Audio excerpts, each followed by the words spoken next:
बहुत सी आप बहसें सुन रहे हैं, ट्रांसमिशन कर रहे हैं, हम भी कर रहे हैं, ARY भी कर रहे हैं, बाकी लोग भी कर रहे हैं, और बड़ा उसमें डेटा क्रंचिंग हो रही है, नंबर क्रंचिंग हो रही है जी, प्राइमरी सरप्लस ये होगा, इतने % FDI आ गई। आम आदमी इन चीज़ों को नहीं समझता।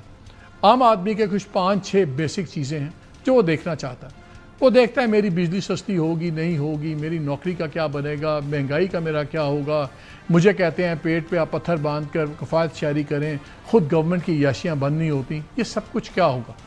मैंने कोई 20 सवाल आज बनाए हैं गवर्नमेंट के लिए, आपके और मेरी तरफ से। ये बड़े सादा सवाल हैं।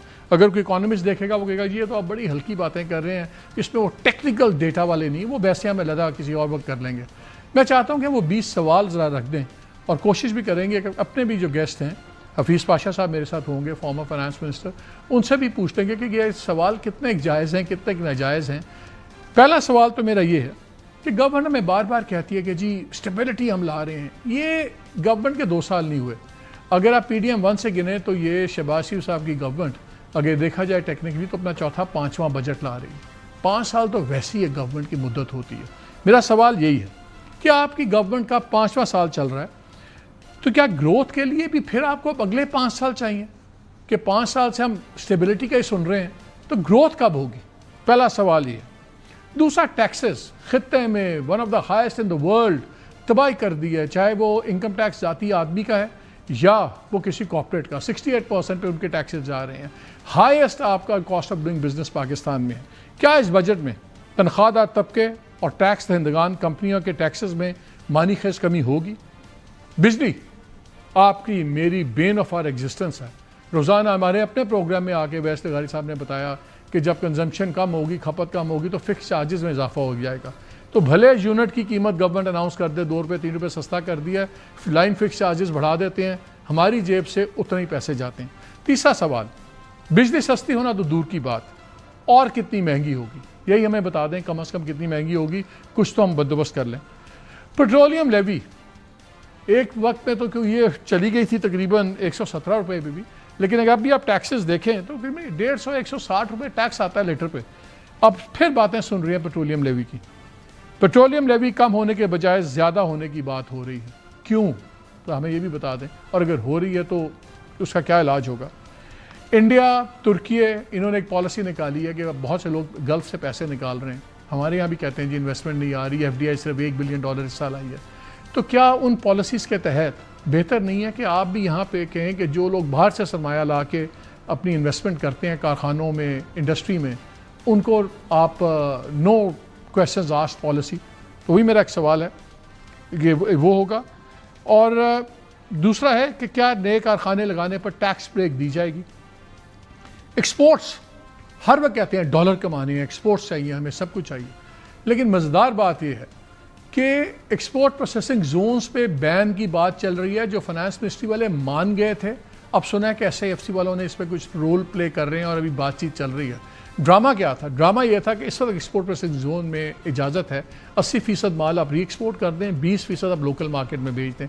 IMF का एतराज़ था कि ये 20%, क्योंकि टैक्स ब्रेक्स होती हैं, सब कुछ होता है, तो ये फेयर डील नहीं है बाकियों के लिए।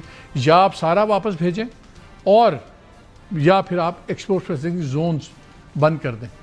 हमारे यहाँ वेस्टेड ग्रुप्स का इतना असर है हमारी ब्यूरोक्रेसी पे कि उन्होंने ये तरजीह दे दी कि ठीक है जी, फिर हम नहीं 80-20 का फार्मूला चेंज नहीं होगा, तो आप 100% पे हम नहीं मानते। IMF ने कहा आप बंद कर दें, और ये फाइनेंस मान गया था मेरी इत्तला के मुताबिक। अब बहस चल रही है, होपफुली क्या होगा।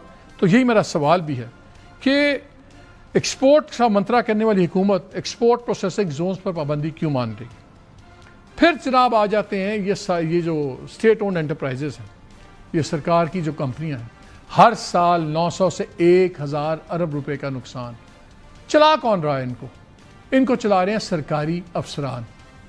जो SOE का एक्ट है, जो पार्लियामान के एक्ट पास किया हुआ है, उसमें लाजम है कि जिनके बोर्ड ऑफ डायरेक्टर्स हैं, इनमें मेजॉरिटी प्राइवेट सिटीजन्स की हो।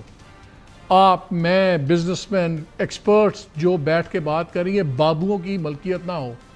नहीं चल रहा। अभी तक ये वो कंपनीज हैं जिसका हर साल 1000 अरब रुपया आप और मैं अपनी जेब से भरते हैं, और चला कौन रहे हैं? सरकारी बाबू, जिन्होंने सरकारी गाड़ियाँ रखी हुई हैं, कॉरपोरेशंस की गाड़ियाँ रखी हुई हैं, नौकरियाँ दी हुई हैं अपने रिश्तेदारों को, अजीज़ों को। एक ऑर्जी ऑफ करप्शन है, पार्टी चल रही है इसमें, और सारी कौन चला रहे हैं? अफसरान, या करप्ट हैं या नालायक हैं। तो पहला सवाल ये हमें हमेशा बताया जाता है कि जी ये हम ये प्राइवेटाइज कर रहे हैं, वो कर रहे हैं, इतने सालों से हो गया, अब हमें 3-4 डिस्कोस की भी हम बात सुन रहे हैं, चले होगा, देखी जाएगी। लेकिन जब तक वो नहीं होता, ये इमीडिएटली बोर्ड ऑफ डायरेक्टर्स क्यों नहीं चेंज करते? सरकारी अफसरान की लॉटरी क्यों लगी हुई है? तो यही मेरा सवाल है कि इनकी अक्सरियत क्यों बरकरार। फिर आ गया जी कर्जे। वो जी पैसे नहीं होते वफाक के पास, फलाने के पास नहीं होते। स्टेट बैंक का फिगर है कि 2022 में जो कर्जा 49 खरब था, 49 ट्रिलियन था, वो 2026 में 78.4 ट्रिलियन हो गया। यानी कि 4 सालों में 30 खरब का इसमें इजाफा हो गया। क्यों हुआ? और अब क्या अगले साल ये कर्जा मजीद बढ़ेगा? बिकॉज इसकी जो किस्तें हैं वो आपने मैंने उतारनी है। सवाल बड़ा सिंपल है, क्या इस कर्जे में मजीद इजाफा होगा, और अगर होगा तो कितना होगा? हर साल हमें इस वक्त सिर्फ, जिसको अंग्रेजी में कहते हैं ना, you have to keep running to stand still, सिर्फ मौजूदा बुरी सूरत बरकरार रखने के लिए नौकरियों की उस पर हर साल 20 लाख नौकरियां नई हमें चाहिए।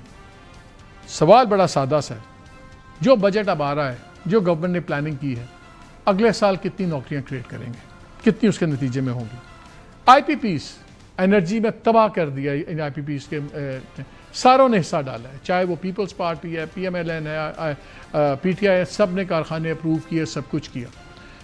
और ये ऐसे ऐसे इसमें हुए हैं कि इसमें फोर्स मेजोर के क्लॉज भी नहीं डाले। आप मकान किराए पे देते हैं, उसमें भी क्लॉज डल जाता है, और वो ये होता है कि कोई नागहानी आफत, जंग या इस तमाम सूरतों में इख्तियार होता है आप उसको कॉन्ट्रैक्ट को ख़त्म करने का या अमेंड करने का।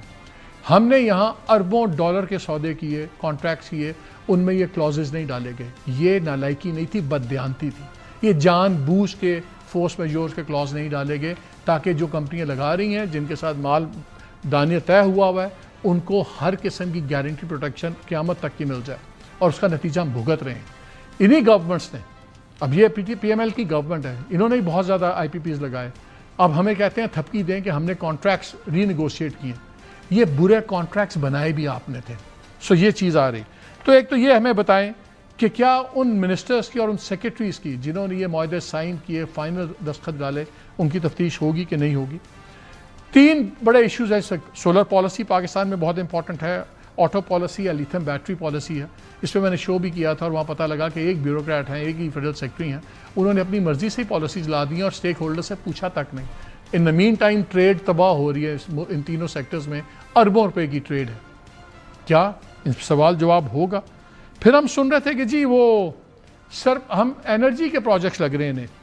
ओ भाई, पहले ही आपके पास सरप्लस एनर्जी है, पहले ही हम अनपेड के अनयूज के पैसे दे रहे हैं, उसका क्या बनेगा?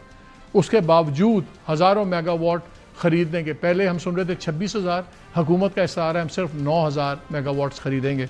सवाल है, बावजूद सरप्लस एनर्जी होने के बावजूद आप नई बिजली के मंसूबे क्यों अप्रूव कर रहे हैं, क्यों लेने की बात करें?